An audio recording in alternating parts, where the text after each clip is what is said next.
the guards here. I went on to, after 9/11, I went on, because of the work I was doing in the peace movement and the 9/11 truth movement, I ended up working for a guy called Dennis Kucinich.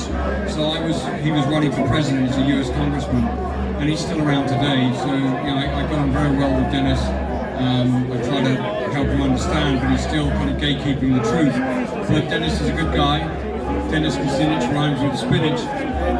But I ended up getting kicked out of America by the Office of Homeland Security.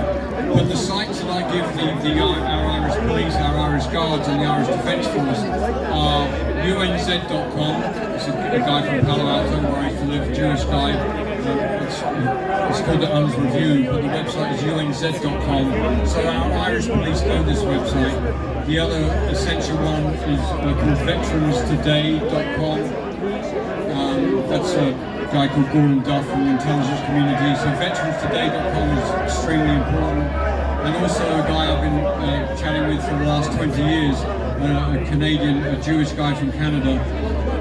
His website is henrymakow.com. That's Henry, M-A-K-O-W. So Henry is an essential site. So if you start hanging around on those sites, you'll be affected.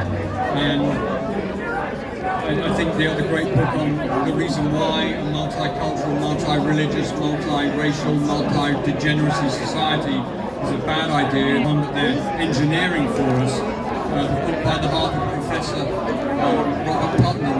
Bonding Alone is an essential read that just shows how, and we've known about it for thousands of years, nationalism is key, and it's a beautiful thing. Nationalism can be symbiotic if it's allowed to, if we can learn how to isolate and restrain the warmongers, the secret societies, and the criminals that are our governments, are our media, are our academy. I mean, all these things have been infiltrated.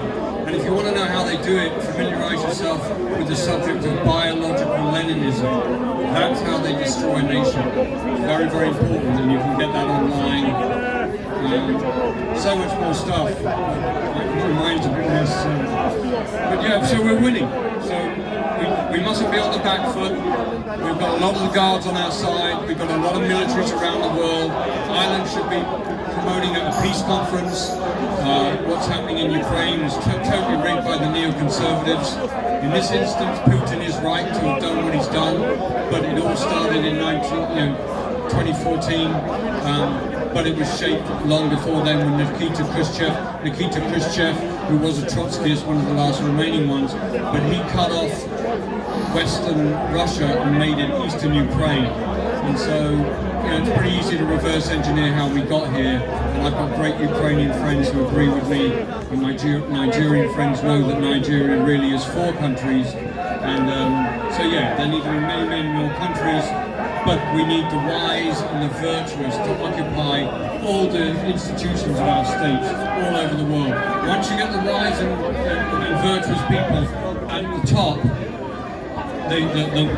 the spiteful mutants like our friends here, and they're just working for the international banking cabal.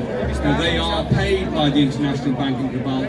The 20 or so NGOs that are funding these people, they're all funded by these multi-billionaires who are proxy warriors for the international banking cabal.